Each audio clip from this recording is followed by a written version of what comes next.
बाबा OP अब camp jail से रिहा हो चुके हैं। ठीक है। और रिहाई के बाद वो जो है ना अपनी वापस उसी जिंदगी में जो है चले गए हैं। असद नदीम और बाबा ओपी, इनसे 10 दिन में कोई एक चीज भी रिकवरी नहीं हुई, यानी कि इनसे कुछ रिकवर नहीं हुआ। और कहा गया कि जो एनसीसी का क्लेम है ना हाँ वो जी। ये है कि ये इसने प्रमोशनल वीडियोस जरूर बनाई थी, चीजें मौजूद थी, लेकिन जब डकी भाई पकड़ा गया, गिरफ्तार हुआ, अरेस्ट हुआ, उसका जिस्मानी रिमांड हुआ, पूरी दुनिया ने देखा, तो बाबा ओपी साहब ने तो पाकिस्तान आना था, तो इन्होंने थोड़ा सा स्मार्ट प्ले किया और जितनी भी वीडियोस थी ना वो सारी डिलीट कर दी। अब ये ऑर्डर हाँ बाबा जी। ओपी ने अपने जो यूट्यूब चैनल था ठीक है। उससे बहुत सी वीडियोस डिलीट की। I sure. ये कोर्ट में, ये ऑर्डर में लिखा हुआ है। मेरे कोई एक ऐसा लिंक भी नहीं इन्होंने हमें दिया, कोर्ट को दिया, जिसमें या खुद ये वीडियो प्रमोट कर रहे हो जुए की, एप्लीकेशंस की, या डकी भाई के साथ मौजूद हो।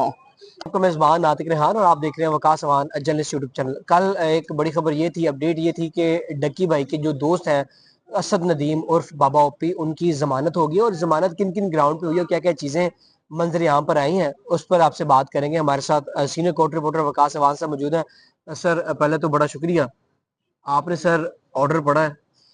ये ऑर्डर मेरे सामने है नातिक भाई, इसमें बेसिकली जो डकी भाई के जो दोस्त हैं बाबा ओपी, इनको गिरफ्तार किया गया और इनका 10 दिन का जिस्मानी रिमांड हुआ। पहली मर्तबा इनको पेश किया गया ड्यूटी जुडिशल मजिस्ट्रेट के सामने, जहां पर कोई बहस नहीं हुई और 4 दिन का रिमांड हो गया। फिर 4 दिन का रिमांड हुआ तो कोर्ट ने अपने ऑर्डर में लिखा कि अगर आइंदा पेशी पर आपने कोई अप्रूव ना दिया, कोई तफ्तीश ना की, तो फिर हम आपको शोकॉज नोटिस भी करेंगे और इस मजीद जिस्मानी रिमांड नहीं ठीक है। देंगे। तो जब 2 दिन बाद दोबारा पेश किया गया तो फिर जो था तफ्तीशी ने खुद ही कह दिया कि इसको आप जुडिशल कर दें। ठीक है। इसका मतलब ये है कि जो रिक्वायरमेंट थी बाबा ओपी से वो पूरी नहीं हो सकी। ठीक है। अब ये ऑर्डर आ गया, अब मेरे सामने ये ऑर्डर है, मैं पढ़ देता हूँ। उसमें वो ये कह रहे हैं कि learn counsel for the accuse petitioner argue that the accuse petitioner is innocent and has falsely been involve in the case. यानी कि इनके वकील का मौकफ ये था कि ये मासूम आदमी है, इसको जानबूझ कर इस केस में जाया गया। ठीक है। अब अदालत ने क्या लिखा, अदालत ने कहा कि after hearing the argument and pursuit of the record, अदालत ने कहा कि हम रिकॉर्ड देखने के बाद ये सामने आया है कि ये एफआईआर में नॉमिनेट नहीं था। ठीक है। जब डकी भाई जिस्मानी रिमांड पर थे तो डकी भाई के कहने पर इसको अरेस्ट किया निशानदेही गया, करने पर। ठीक है। निशानदेही करने पर अरेस्ट किया गया। 10 दिन का जिस्मानी रिमांड हुआ। फिर अदालत ने आगे जाके लिखा कि जो बाबा ओपी हैं, असद, क्या नाम है इनका, नदीम। असद नदीम और बाबा ओपी, इनसे 10 दिन में कोई एक चीज भी रिकवरी नहीं हुई, यानी कि इनसे कुछ रिकवर नहीं हुआ। और कहा गया कि कोई प्रमोशनल ऐप भी इनसे रिकवर नहीं हुई, कोई प्रमोटिंग जो वीडियो थी वो रिकवर नहीं हुई, और कोई बैंक अकाउंट नहीं मिला कि जिसमें बैंक जो गैम्बलिंग एप्स है उसमें उसके पैसे उसमें आए हों। इसके साथ ये भी कहा गया कि even link is not mentioned of any video in which he is promoting video separately or with the main accused डकी भाई। ठीक है। वो कह रहे हैं कि कोई एक ऐसा लिंक भी नहीं इन्होंने हमें दिया, कोर्ट को दिया, जिसमें या खुद ये वीडियो प्रमोट कर रहे हो जुए की, एप्लीकेशंस की, या डकी भाई के साथ मौजूद हो। अब इस पर एक चीज बड़ी हैरानकुन है, वो ये है कि बाबा ओपी ने यहाँ पर बड़ा स्मार्ट प्ले किया है, मैं ये कहूंगा। क्या सर, क्या स्मार्ट प्ले किया? हाँ, अब ये आपने अच्छा क्वेश्चन किया। अब उसने किया ये है कि जब पाकिस्तान आने से पहले हाँ बाबा जी। ओपी ने अपने जो यूट्यूब चैनल था ठीक है। उससे बहुत सी वीडियोस डिलीट की। I sure. ये कोर्ट में, ये ऑर्डर में लिखा हुआ है, मेरे श्योर होने की बात नहीं, अच्छा। ऑर्डर में लिखा हुआ है।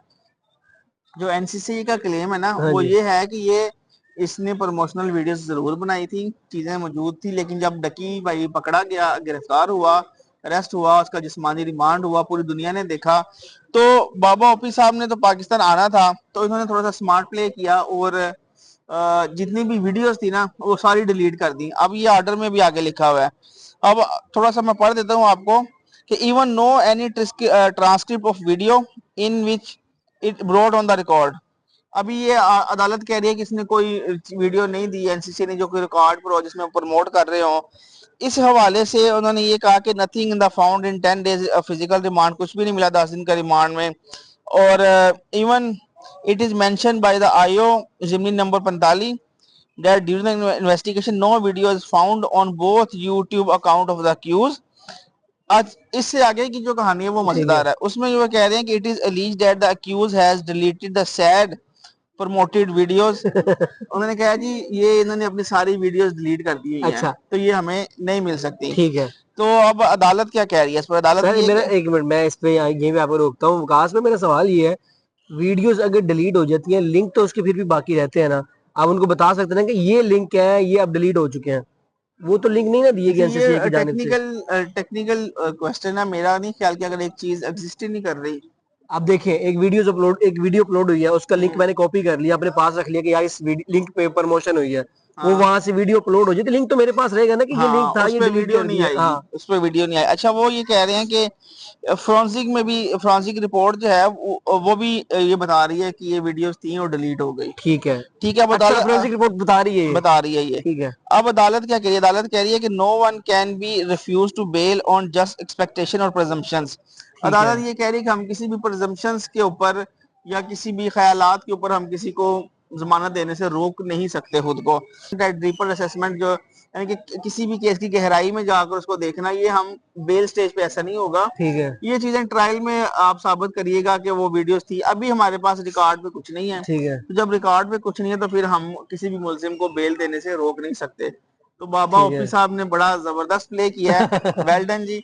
और उन्होंने जनाब अपनी वीडियो आने से पहले अपनी तमाम वीडियोस डिलीट की। अच्छा उन्हें पता था कि कुछ ना कुछ गड़बड़ है, ठीक है, तो क्योंकि मैं अक्सर कमेंट सेक्शन में पढ़ता हूँ, वहां पर लोग जो है वो ये अपना स्टेटमेंट कमेंट कर रहे होते हैं कि जो बाबा ओपी है वो भी प्रमोशन करता रहा है। और मजे की बात ये कि ऑर्डर में भी ये चीज मेंशन की गई है कि करता रहा है, लेकिन जो वीडियोस हैं जो प्रमोट, जिसमें उसने गैम्बलिंग ऐप्स की प्रमोशन की है, वो वीडियोस के जो लिंक है, वो जो वीडियोस है वो डिलीट कर दी गई हैं। कोई लिंक वगैरह मंजर यहाँ पर अभी नहीं है। अगर अदालत ने ये जरूर कहा है कि इन चीजों को डीपली देखने के लिए हम ट्रायल में चीजें देखेंगे कि क्या क्या चीजें डिलीट की गई हैं, कौन कौन सी वीडियोस डिलीट की गई हैं। खैर, मैं टॉपिक बताऊं जी, सर बताइएगा मजीद क्या क्या लिखा अच्छा हुआ अब अदालत ने इसके 1 लाख के जो जमानती मुचलके होते हैं वो जमा करवाने पर इनके जो है ना वो रिहाई की रोककर होती है। है। ये ठीक एक है। लीगल प्रोसेस है कि हाँ, जब आपको कोर्ट से बेल मिलती है तो आप, कोर्ट आपके कुछ श्योरिटी बॉन्ड्स रखती है कि यार कल को कोई ठीक है अगर आप हेर फेर करें तो वो श्योरिटी बॉन्ड कैंसिल हो जाते हैं। ठीक है तो वो श्योरिटी बॉन्ड जमा करवाने के बाद इनकी रोककर जारी हुई, और उसके बाद बाबा ओपी अब कैंप जेल से रिहा हो चुके हैं। ठीक है और रिहाई के बाद वो जो है ना अपनी वापस उसी जिंदगी में जो है चले गए हैं। अब ये जो जमानती मुचलका ये भी मेरे सामने है, ठीक है। ये इलाका मजिस्ट्रेट के सामने इन्होंने जमा करवाया है, और इसमें जो उनके चीजें हैं, ये 1 लाख रुपए का जो मुचलका है ये इन्होंने हम्म। जमा करवाया। जिसके बाद इनकी जो रिहाई के ऑर्डर हैं 18/10/2025 को ये मंजूर होने के बाद जो है ना रिहाई के ऑर्डर यानी जारी कि हो गए कल। कल। ठीक है तो ये अब रिहा हो चुके हैं जेल से, लेकिन अभी तक ये ऐसा नहीं है कि रिहा हो गया तो चीजें खत्म हो गई हैं इनके ठीक है। लिए। ट्रायल में इनका नाम है, जो चालान हमने पढ़ा है उस हम्म। चालान में इसको बतौर मुल्जिम नामजद किया गया ठीक है। है तो जब ये बतौर मुल्जिम नामजद है तो फिर इनको ट्रायल को फेस करना पड़ेगा। अब हर पेशी पर बाबा ओपी जो है वो कोर्ट आएंगे। अब शायद ये जो अगली पेशी आ रही है डकी भाई की, मंडे वाले दिन है जी सर। शायद, मंडे को जो पेशी है उस पेशी पर बाबा ओपी भी वहां पर मौजूद तो नहीं होंगे, लेकिन उस पेशी पर अदालत कोर्ट जो है वो समन कर देगी सब मुल्जिमान को। फिर अरूप भी आया करेगी, डकी भाई भी आया करेंगे, बाबा ओपी भी आया करेंगे, ठीक तो है। इस सारे ट्रायल का सामना करेंगे। लेकिन अच्छी खबर यह है कि बाबा ओपी जो है वो रिहा हो चुके हैं, इनसे कुछ नहीं मिला, और वो कुछ क्यों नहीं मिला वो मैंने आपको बता दिया। चले चले विकास भाई, थैंक यू सो मच। ये थी आपकी अपडेट कि जी बाबा ऑफिस से अभी तक कुछ नहीं मिला और उनको जमानत मिल चुकी है। तो इस केस में क्या क्या होता है, डक्की भाई को कब पेश किया जाएगा, उसमें आगे क्या फर्दर जो है चीजें आगे आएंगी, आपको बताते रहेंगे। मजीद अपडेट के लिए चैनल को सब्सक्राइब कर लें।